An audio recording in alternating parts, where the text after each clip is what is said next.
In case you were wondering, I quite like the Oxford comma. See, and this is what, I'm with my people.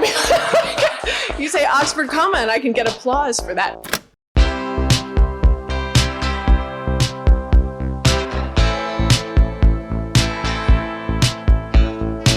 Greetings, fellow humans, and thanks for checking out Chicago Humanities Tapes, the spot for the biggest names and brightest minds, direct from the Chicago Humanities Live Spring and Fall Festivals to your ears. I'm Elisa Rosenthal, and today, linguist and veteran English professor Anne Curzan has insight into your favorite language pet peeves. We're talking these ones: the history of dilly-dally, the contentious sneaked versus snuck, or would it be sneaked versing snuck? All the greatest hits. Anne Curzan is the Geneva Smitherman Collegiate Professor of English, Linguistics, and Education at the University of Michigan, where she also currently serves as the Dean of the College of Literature, Science, and the Arts. She can be found talking about language on the weekly show That's What They Say on local NPR affiliate Michigan Public. I've linked to her show, as well as her most recent book, Says Who, a kinder, funner usage guide for everyone who cares about words, and her viral TED Talk, What Makes a Word Real, in the show notes, so definitely check those out. This is Anne Curzan, live at the Athenaeum Center for Thought and Culture as part of the Chicago Humanities Fall Festival in 2024.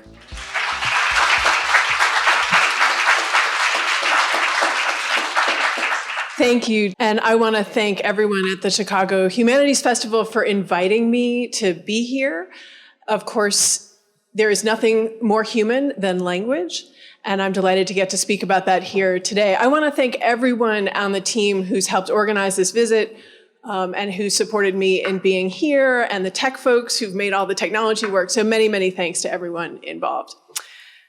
So I'm delighted to get to come talk with you about language and about peeves that you may have brought with you today to share with me. It's one of my favorite things, and perhaps questions and concerns, and I hope perhaps some delights, like a favorite word or the like. So I am a professor of English at the University of Michigan.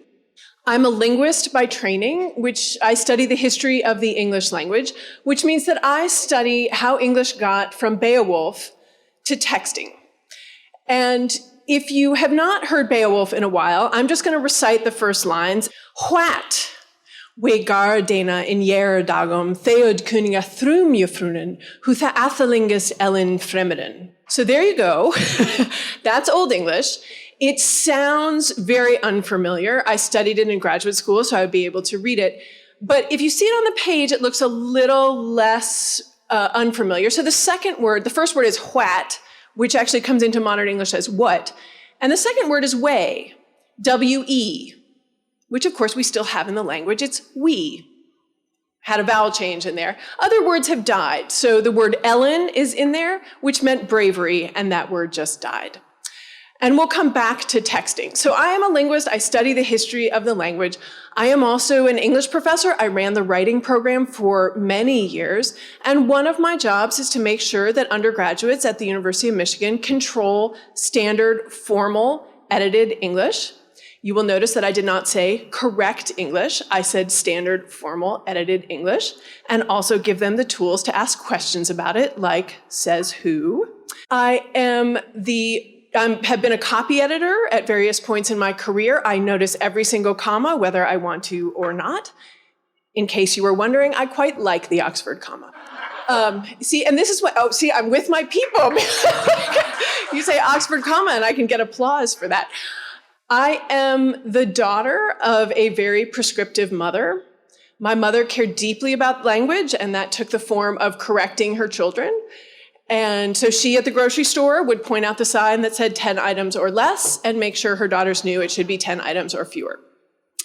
And she would sit with us at the kitchen table in junior high school and high school and correct our papers with all those little professional editing marks, because she had been a copy editor at various points in her life as well. I also get to host this radio show and give talks about language, which means that people share the things they're worried about in language. I have such a fun job. And one of the things that people have been sharing with me recently is a peeve about these ones. Okay, I'm getting a few head nods. So in case that was the peeve you brought with you for the Q&A, let me just address it right now, because in several talks, people said, all these people are saying these ones, and I hate it. It feels childish. It feels uneducated. It's redundant. You could just say these. So I went to go find out what's going on with that. Well, it turns out, first of all, we've been saying these ones for several hundred years. No one seems to be concerned about this one, right? No one's worried that that's redundant. But if you make it plural, suddenly people don't like it. But it's not that we don't like ones as a plural, because we will say, those are my loved ones. Right? So ones seems to be fine. And it even seems to be okay if you put a modifier in it. If you say, oh, I like these red ones. Not so bad. So people are worried somehow about these ones. Why are people worried about it? Because if you go look, it is suddenly increased in frequency. It is fashionable at the moment. And when things start to increase in frequency, people notice them, and often they go, yuck, stop it. So I have been learning about these ones, and then I also had someone write in to the radio show to say, what is going on with dilly-dally? Which is a great phrase. So dilly-dally is a reduplication that functions a little bit like wishy-washy, and they mean a little bit the same thing. So if you're dilly-dallying, you're idly spending your time, you're loitering, comes from dally, and it's just reduplicated. So as opposed to dally-dally, we dilly-dally. And while I was looking at dilly-dally, I started looking at shilly-shally. So I don't know if this one is much less frequent, but it is out there. So to waver, to be equivocal to shilly-shally, not be able to make up your mind. And this one, the etymology is great. So shilly-shally comes from shall I? So it was shall I, became shall I, and then became shilly-shally. So these are the random facts that I collect and store in my head, which makes me a very entertaining person at dinner parties. And many years ago, I was teaching a class on the history of the language, and I said, I promise you that every day you will get a linguistic random fact, which are great at dinner parties. And this undergraduate raised his hand and he said, what kind of parties do you go to? So, let me start with some changes that are with a change that's happening all around us. And we're going to quickly move into the participatory part of this program, which is what is going on with the verb sneak. So the question is, what is your past tense of sneak? So here is a sentence. At midnight, Okay, so we had a lot of snuck, and then one brave person was like, sneaked. So let me try just doing a show of hands here. You've got three choices here, which is snuck, sneaked, or both. So just say it to yourself. How many of you have got snuck? Okay. How many of you got sneaked? Okay, I've got a handful. And how many of you have both? Okay, and when you have people with two variants, it's one of the ways you know there's a change happening, is that you've got two competing forms. Let's see if anything changes when we do the past participle. I don't know how the snake got onto the plane. Someone must have...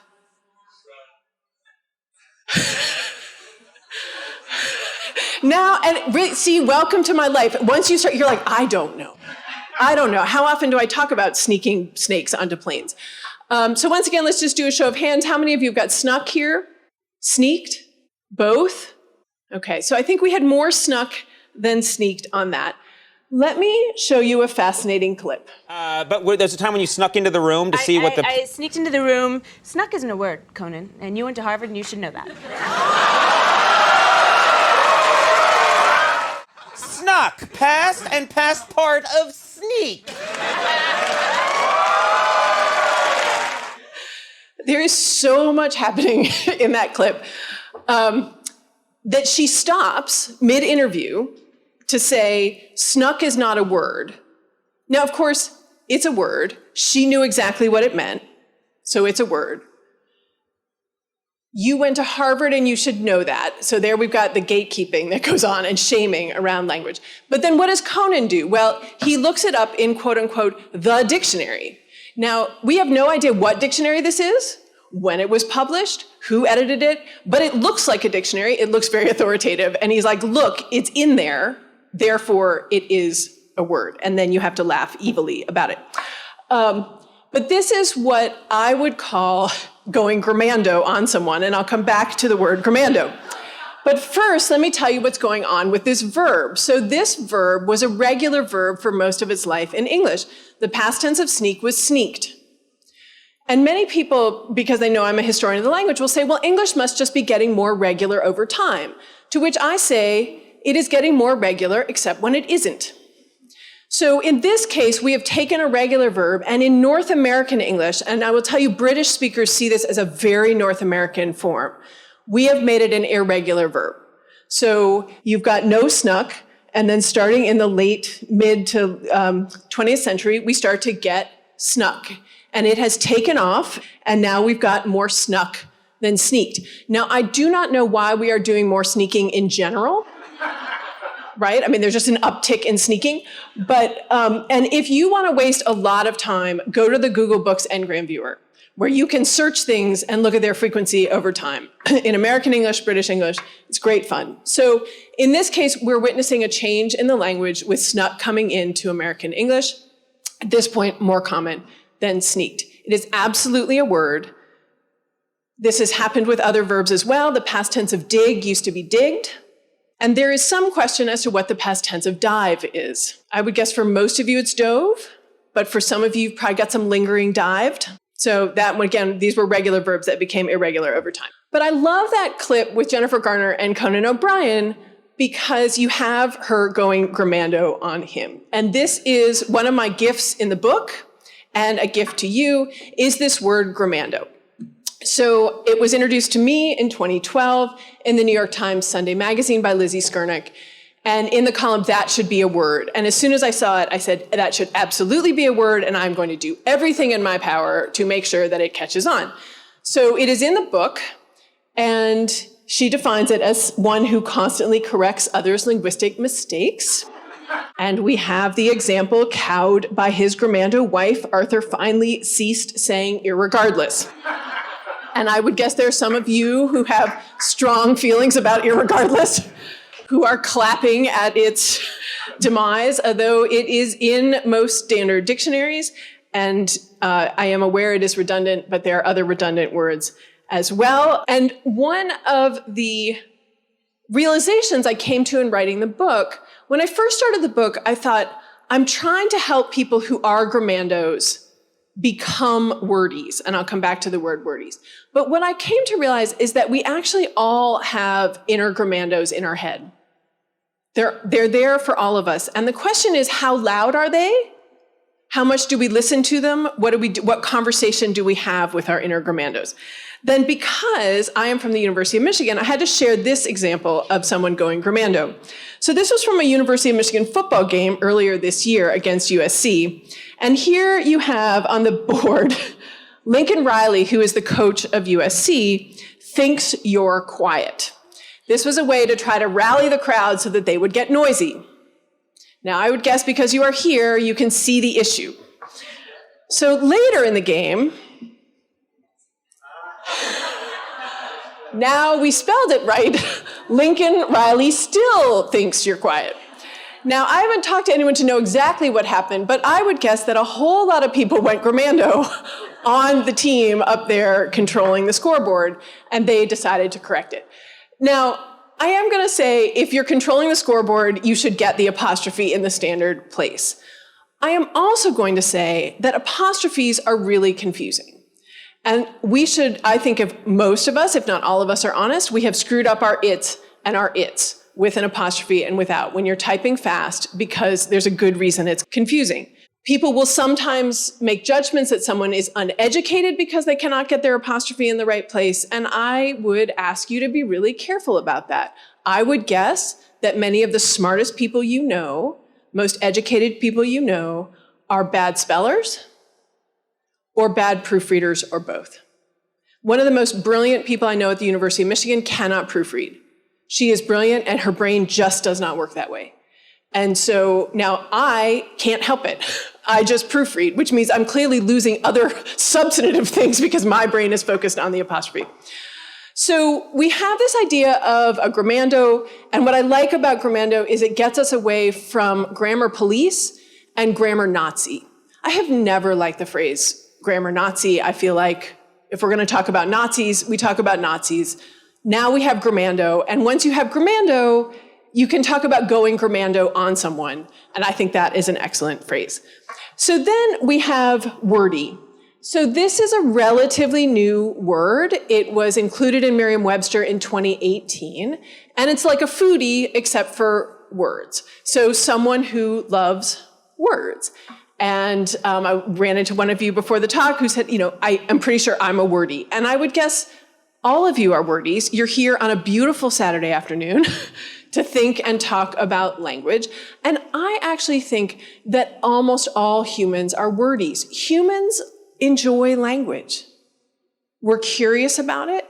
We enjoy it. Think how many people play Wordle or Spelling Bee or Boggle, Scrabble, Bananagrams, like to pun, like to rap. We like to play with language. We are also curious about it. When I tell people that I know why Colonel is spelled with an L and pronounced with an R, everybody's like, I've always wondered about that one. So it is one of the joys of my job is that I am getting to tap into people's curiosity about language. One of the things I worry about is that our educational system often drills that passion and love out. That the way we teach grammar and language can make it seem not fun and can make people feel stupid. And one of the things I'm trying to do is bring that love back. So, as I said, all of us have inner Grammandos, including me. And I'm very open about the fact that one of the words I really don't like is impactful. Excellent. I am delighted that I have friends here. So I was giving a talk a couple months ago, and I said, I really don't like the word impactful. And there was a young man who was probably about 14 sitting up where I could see him, and he couldn't restrict. He was just like, why? Like, what is your problem? And I said, there's no good reason. It's perfectly well-formed. Something can be meaningful. It can be impactful. It means it has a lot of impact.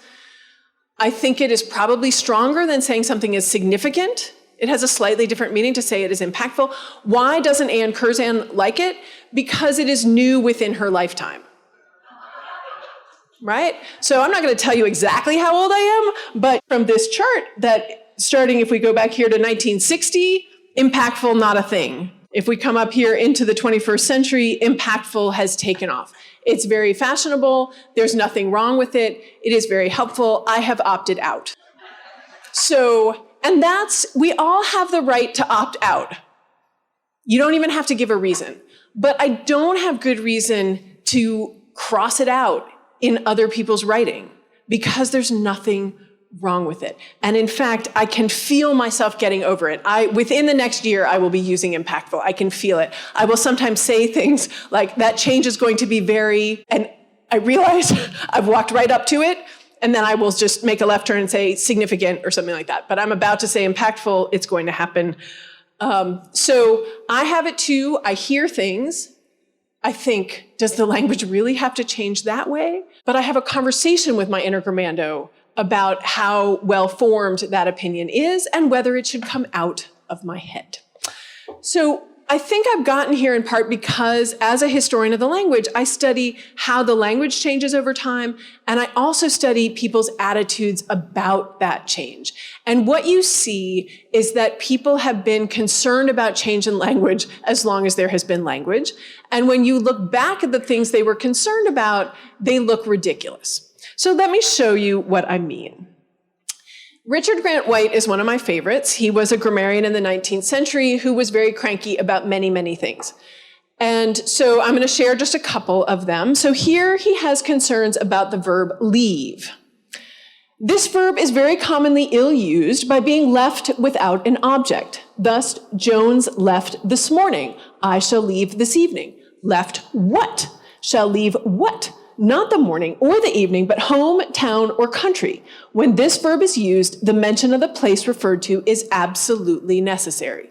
We now think, what is your problem? You can just leave. You don't have to leave the Athenaeum. You can just leave. But this was relatively new within his lifetime, and he didn't like it.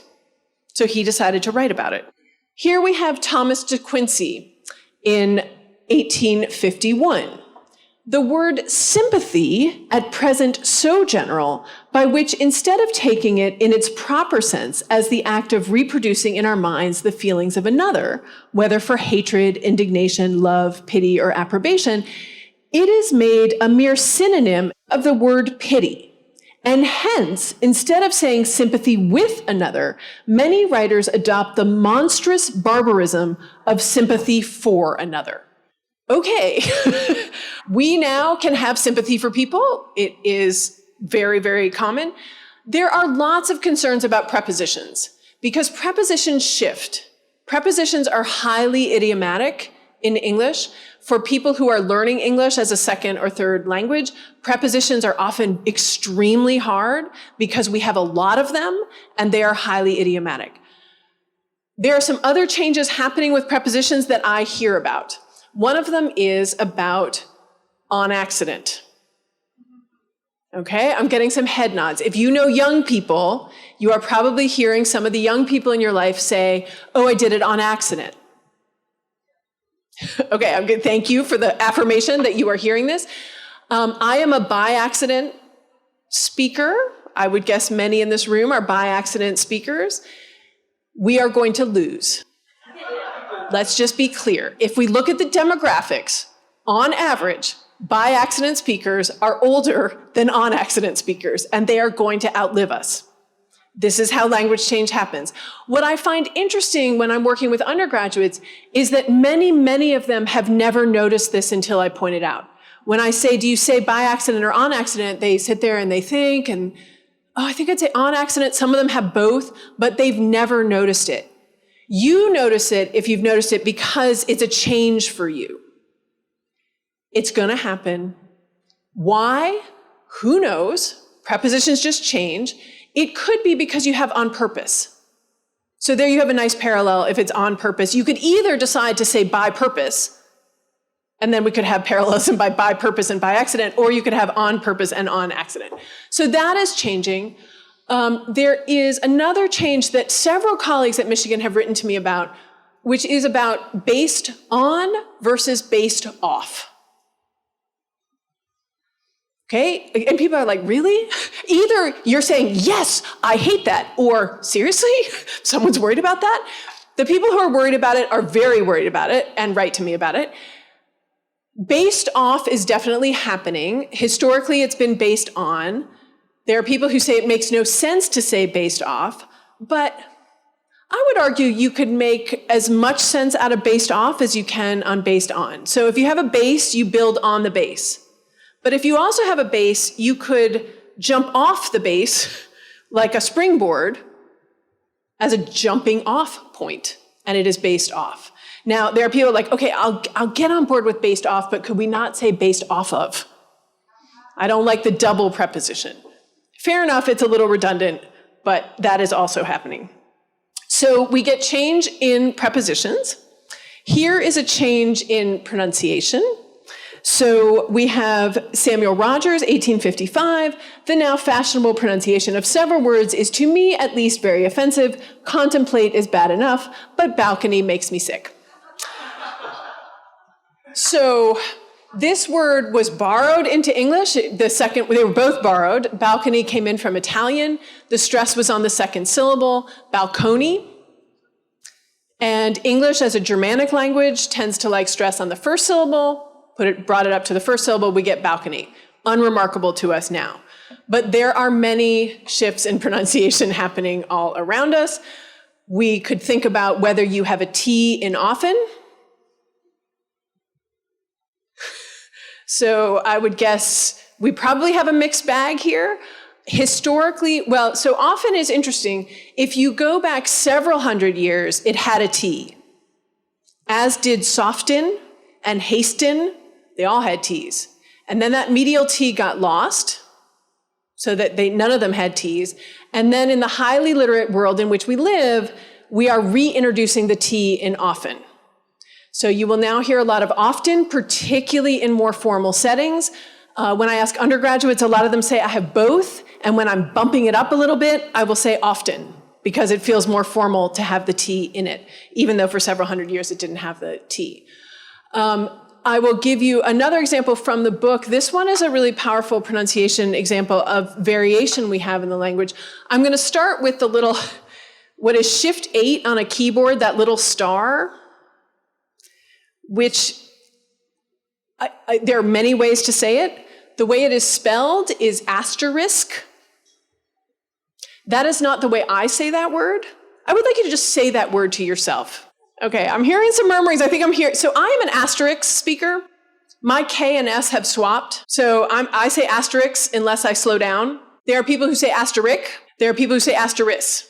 So we've got at least 4. Some people will say I just say asterisk. Like I don't have I have shortened the middle syllable on that. I don't think, I could be wrong, but I don't think I have ever been judged for saying asterisk. That someone has said Anne Curzan should not have her job because she says asterisk. But people do say you should not have that job if you say ask a question. And here's how we see that judgments about language are about much more than language. They're about speakers, they're about identity, they're about race and ethnicity, nationality. So what's interesting about ask and ask a question is that if you go back in the history of English, they're both old, and from what we can tell, the older form is probably ax, and that the swapping of the sounds was from ax to ask. And Chaucer in the Canterbury Tales uses ax a question, spelled A-X-E, and it was the high form, and then over time it came to be replaced by ask as a standard form, and the judgments that are loaded onto ax are severe, and people will say you shouldn't get that job if you say ask a question. So this is why what I work on is both delightful and funny and incredibly powerful and serious all at the same time, because we do so much gatekeeping around language and around the diversity in language that is actually systematic and has a long history to it. So here is Richard Grant White again. I just had to share this one because it sets up an example that's happening around us. So he didn't like the verb donate. I need hardly say that this word is utterly abominable. It has been formed by some presuming and ignorant person from donation. Now he's right about the etymology. So we had donation and we back-formed donate because we do that sometimes. So we have many, many examples. We had television and then we needed a verb. We televised things on television.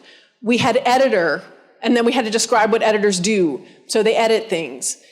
An interesting one, the word beggar, which you can, B-E-G-G-A-R, borrowed in from French. But if you hear it, it sounds like it has an E-R ending. So hundreds of years ago, we backformed beg from the French borrowing beggar. What do beggars do? They beg.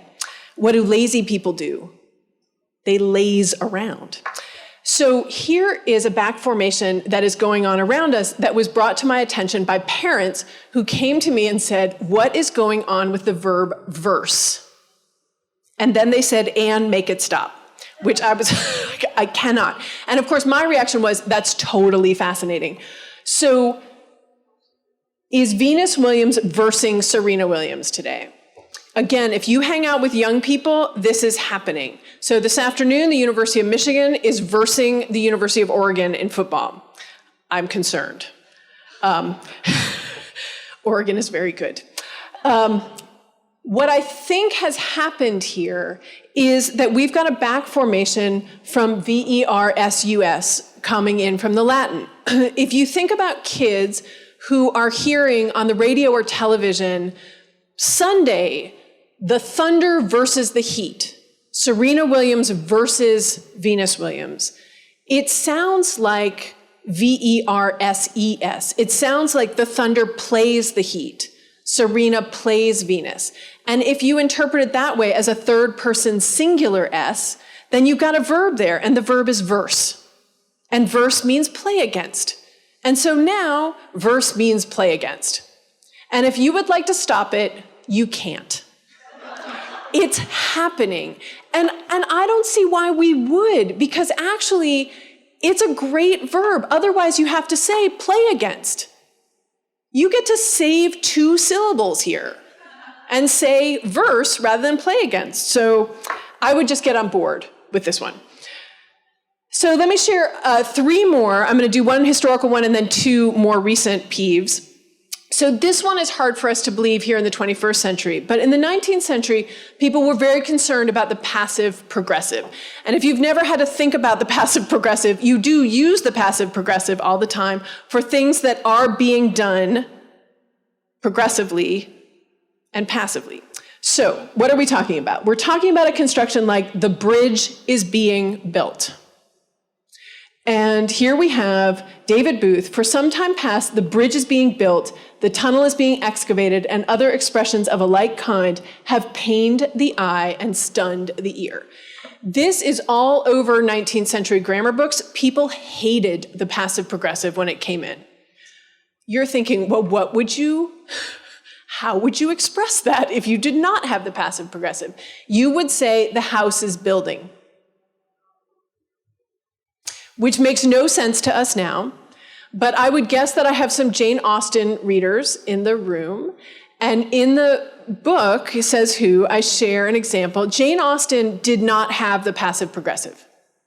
When she was writing, this was not part of her grammar. And so it's in Northanger Abbey, and the sentence reads something like, "The clock struck 10 as the trunks were carrying down." And what that means is as the trunks were being carried down. We may not catch it because it's clear enough, but that's because she didn't have this construction. All right, I would guess some of you, like I did, grew up with Strunk and White. There are many people who still celebrate Strunk and White. I am not very kind to Strunk and White in Says Who. There is some helpful advice in there. There is also some not helpful advice in Strunk and White. But just to show the evolving nature of what people think is correct and what people are worried about, here is 1979. Many of us in this room were alive in 1979. And this is about generic he. So he used to refer to any person. A teacher should learn his students' names. Generic he has become seemingly indispensable. It has no pejorative connotation. It is never incorrect. Now, I actually remember in elementary school and junior high school being told that I should use generic he, that it was correct, and that it included me. Never felt like it included me, but that's what I was told. Now, obviously, the advice on this one has changed significantly, but I wanted to share, 1979, this is what was seen as correct. And lastly, connected to the title of the book, here's the New York Times style manual as late as 1999 with concerns about the adjective fun. So, though the commercial may someday win respectability for fun as an adjective, a fun vacation, the gushing sound argues for keeping the word a noun. I do not understand what is gushing about fun as an adjective. But fun, for most of its history in English, was a noun, and in the 20th century it became an adjective, which is why you get funner and funnest. But through much of the 20th century, style guides were resisting fun as an adjective, let alone funner and funnest. And you will notice that I put funnest in the title of the book, in part to have people pick it up and say, what kind of English professor would ever put funnest in the title of a book? And what I've loved is that some people, when they've been introducing the book, have said, a kinder, funnier usage guide. And I'm like, nope. I did put funner in the title of the book. And I'm happy to come back to funner and funnest, but it's the regular way that one-syllable adjectives work. Once fun becomes an adjective, the comparative would be funner, except that we don't like it. So then we say it can't be. All right, so at this point, there are many people, and you may be thinking this right now, who are thinking Anne Curzan has no standards. She is saying you can do whatever you want, whenever you want, and it doesn't matter. And I would like to be very clear, that's actually not what I'm saying. I am saying that we should be thinking about rhetorical effectiveness, about making choices with purpose, based on audience and context, and that there are many, many effective ways to use language depending on context. And so what I'm trying to do in the book is take different kinds of rules and show that some of these are helpful and some of them are not. So the rule about not ending a sentence with a preposition, this has never been helpful. We have always been able to end sentences with prepositions in English. The fact that you cannot do it in Latin is irrelevant. So that has never been helpful. Don't dangle or misplace your modifiers. In writing, this is super helpful because it can be ambiguous if you have your modifier in the wrong place. In speech, we don't notice. In writing, it can be confusing. We should be careful about that. Don't use the passive voice. This one needs a lot more nuance. Sometimes the passive voice is very, very helpful. It has been argued. The murder was committed. Right? If you put those in the active voice, they don't work particularly well, but sometimes it's really awkward. And the last one is a myth. Don't start a sentence with and or but. This has never been true, but it is now in the Microsoft Word grammar checker, which should have you asking a lot of questions about the Microsoft grammar checker, which I did and I'm happy to talk about. So let me end here with giving you a few things to watch in the language. So the full acceptance in writing of singular they, both as gender neutral and as non-binary. The ongoing demise of the inflected form whom. And I'm just going to show you a quick video from The Office on this one. What I really want, honestly, Michael, is for you to know it so that you can communicate it to the people here, to your clients, to whomever. Oh, okay. What? It's whoever, not whomever. No, it's whomever. No, whomever is never actually right. Well, sometimes it's right. Michael is right. It's a made-up word used to trick students. No, actually, whomever is the formal version of the word. Obviously, it's a real word, but I don't know when to use it correctly. Do you really know which one is correct? I don't know. It's whom when it's the object of the sentence and who when it's the subject. That sounds right. Well, it sounds right, but is it? How did Ryan use it as an object? As an object. Ryan used me as an object. Is he right about that? How did he use it again? It was, Ryan wanted Michael, the subject, to explain the computer system, the object. Thank you. To whomever, meaning us, the indirect object, which is the correct usage of the word. No one asked you anything ever, so whomever's name is Toby, why don't you take a letter opener and stick it into your... This doesn't matter, and I don't even care. So what I love about this, people are saying, it's not a word, it's never a word, it's the formal version. Whom has been trying to die for several hundred years, and we could just let it die. The decline of must in the sense of necessity. Very few people are noticing this, but if you have errands to run this afternoon, I would guess most of you would say, I have to run errands. Not, I must run errands. I must. Feels very strong at this point, because must is declining and we're getting these new auxiliaries, have to, wanna, gonna, supposed to. And if we didn't have such standardized spelling, that is how they would be spelled. The increasing use of less instead of fewer. I'm very sorry, Mom. It's just happening. Ongoing apostrophe instability. And because there are people who seem to think that there was a moment in the history of English where everyone agreed about how to use an apostrophe. And I'm here to say there has never been that moment in the history of English when we all agreed about how to use an apostrophe. And the last one is this repurposing of punctuation to meet the demands of texting. So here you have written language moving very, very fast, without tone, without facial expression. And so texting, young people have created conventions and they're using punctuation to do the work. So if I show this to a room of undergrads, they will say these three texts are completely different. Completely.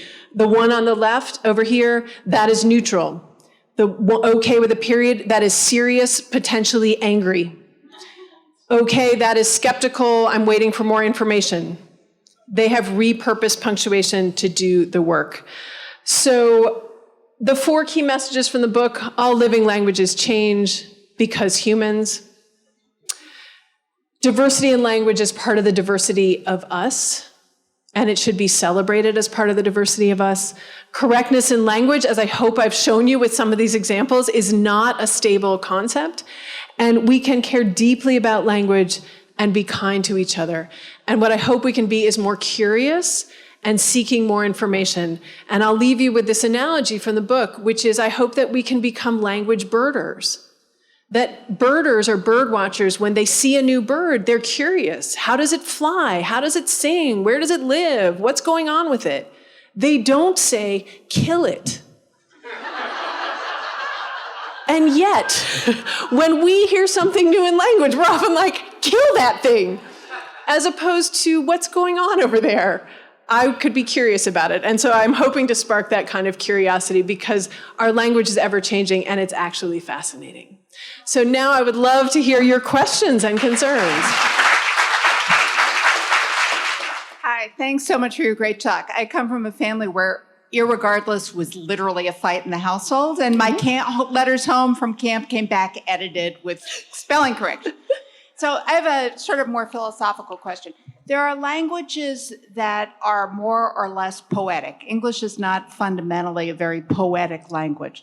I'm wondering if you've thought about if your language is more poetic, if that has a psychological or cultural impact. Can you help me understand what you mean by poetic? Arabic, for example, is much more the words, the use of poetry embedded in speech, the flowing use of descriptions and understanding. Okay, so it's an interesting question. It's as you note, it's a huge question. I want to be careful about a word like poetic because, of course, my first reaction is, of course, there's been phenomenal poetry written in many, many varieties of English, and one of the things that humans seem to do with language, we use metaphor. Different languages will do that differently, but English actually employs metaphor all the time, what George Lakoff has called conceptual metaphors. So, for example, we talk about understanding as seeing, and then your ideas are clear or opaque to me. When we say, I see what you mean, I don't see what you mean. Good is up and bad is down. Right? And we then structure a whole way of thinking about language that way. The question of the relationship of language and thought is a huge one. So I recognize it's probably an insufficient answer to your question, but one of the things that I worry about and that all linguists are worrying about is that we are losing languages every week, every year, and that we're losing a lot of cultural knowledge and culture as we lose those languages because there is a way in which people are capturing the world, speaking about the world, making particular distinctions within a language about the world. And when we lose those, we lose the art, we lose the poetry, but we also just lose the categories and the way of speaking about the world. And that's a huge loss for us. Thank you so much for your talk. English major as well, followed by business school. Great writer. My pet peeve is when people say, I've been wanting to go there, I've been wanting to travel there, and it sounds awful to me. Why not say, I'd like to go there? This been wanting sounds incorrect, and I've never seen an explanation for the usage. You are the first person who has ever brought this up to me. Is there anyone else here who has been noticing this? I mean, this is one of the things I love about this talk. And giving these talks is that I get to hear new things. So I do not have a good answer for you, but I will get one.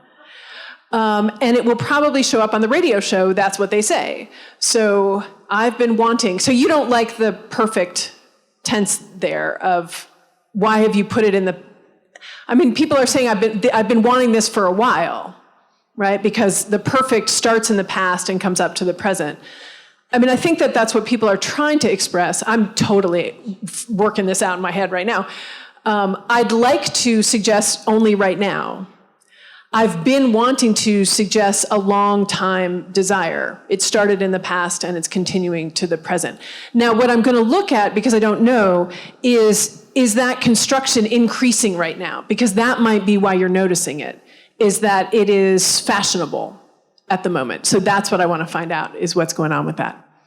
Thank you very much for your talk. Could you please comment on usage fads like you know and I mean? The usage of you know and I mean.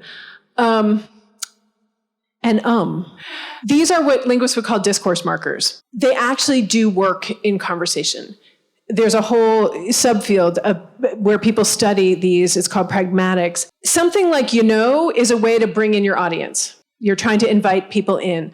I mean is a way to diminish your own authority, which sounds like a bad thing, but sometimes it's not. Sometimes you want to soften your own opinion. I mean, I think, it's blah, blah, blah, which opens up some space for somebody to disagree with you as opposed to I think blah, blah, blah. I mean, I think. Keeps the floor. It says, I'm about to say something. Do not talk right now. I still have the floor. Like is, of course, a very common discourse marker. So they do a lot of work. Where they start to have trouble doing their work is when we overuse them. We don't notice them when they're not common. We all use them. But if someone has a discourse marker that they use a lot, you know, or I mean, or like, then it starts to become prominent because it's overused. So I think we often think discourse markers are distracting. They're not distracting when they're being used at a more minimal level. They are distracting when, and we all have them. When I teach, I use right. It's the way I invite students in, but I use it a lot. That I'll say something, right, right. And then, of course, a student pointed it out to me when we were doing discourse markers. I was teaching, they said, you know what your discourse marker is, Professor Curzan? I was like, oh, please tell me. Hi, I just wanted to say thank you for the talk. And I want to say specifically, I really appreciate the nods that you've given about how language can disguise judgment. Something that has been a huge preoccupation for me for the last few years is the usage of words like good, bad, worse, better, best. Words that I find really difficult to process because I feel they're so frequently used euphemistically. I'm curious to know if you have any information or thoughts on either the history of the usage of these words or just any thoughts generally how you handle these words that both say so much and maybe nothing at the same time. So if I'm hearing you right, the concerns about those being used almost hyperbolically, where good, best are being used for things that might not be the best? Is that, okay. There actually, some of you may have seen it, John McWhorter had a really interesting column about this within the last couple of weeks about, his argument is that humans, we often want to be emphatic or over the top or extravagant. And so we will speak in hyperbolic ways. And what happens is that then a word over time will lose its strength. And the place where we see this most dramatically in English is intensifiers. So if you look at intensifiers, truly used to mean it is true. It was the adverb of it is true. And then it just became an intensifier. It's truly great. Really meant real. Very is also related to truth. And all of those, as they became intensifiers, then they lose their strength over time. So then we have to make new ones, like super or uber or wicked in slang to do that kind of extravagant work. So people will lament this as a kind of weakening, but as a linguist, I just see it as change over time, that there are words that will get stronger in intensity and there are words that will get weaker. Thank you. I do see the usage there as like an intensifier. I think I was more specific about your comment earlier about like, someone who, that's not good. That's a good person wouldn't do that. Or the way that judgment is loaded into those languages and the impact of that. Okay, thank you for clarifying. So that is something that, this is my mission as a linguist trying to do this work, is that this is how I was educated, is that there is a right way to use the English language, and then there are many wrong ways to use the English language, and the right way is the formal, edited, standard way. And then everything else is irregular or broken or slangy or whatever it is. And it's simply linguistically not true. There are formal ways and informal ways to use the language. There are standardized ways and non-standard ways. And they are all effective in different contexts. So the idea that the formal standard way is the best way to use English, it's just not true. We know that. It is actually enormously ineffective in many contexts. It will make you sound overeducated, snobby, pretentious, whatever it is. It will not actually be an effective way to use the language. And linguistically, this, I'm trying to get truth about the fact that all varieties are systematic. They're all rule governed. When people try to say to me the double negative is illogical and broken, I'm like, the double negative is completely logical in language. I know that in math, you multiply two negatives, you get a positive, but I don't care. Math is not language. And if you add two negatives in math, you get a bigger negative.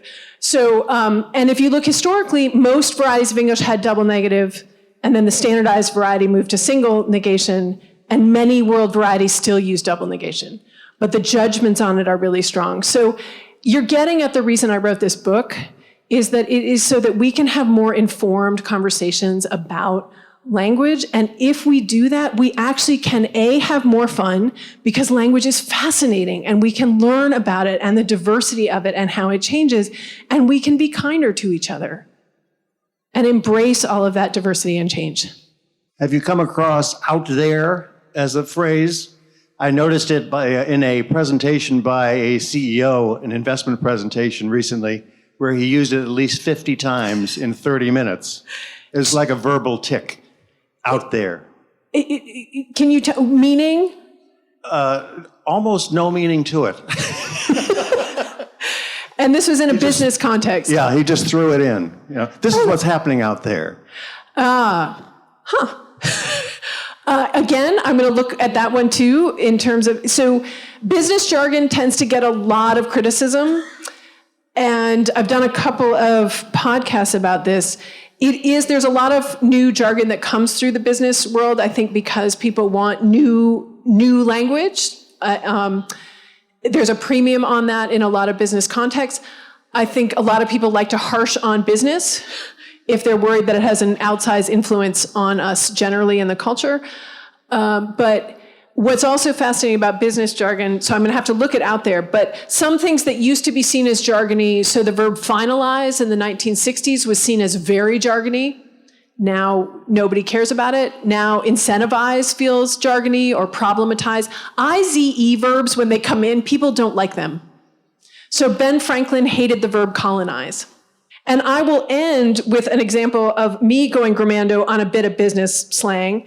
So the former dean of the business school at Michigan used to use the verb double click all the time, 50 times in a presentation, because for him, it was the way he transitioned between slides. So there would be 3 bullet points and he would say, let's double click on that first one. And then it would transition to the next slide. And I was so cranky about it. I just sat there going, this is ridiculous. This business school jargon, double click, blah, blah, blah, blah, blah. I usually have better control of my inner Grammando, but it was freaking out. And usually I keep my inner Grammando quiet in my head, but for whatever reason that night over dinner, I decided to share with my partner how much I hated the verb double click.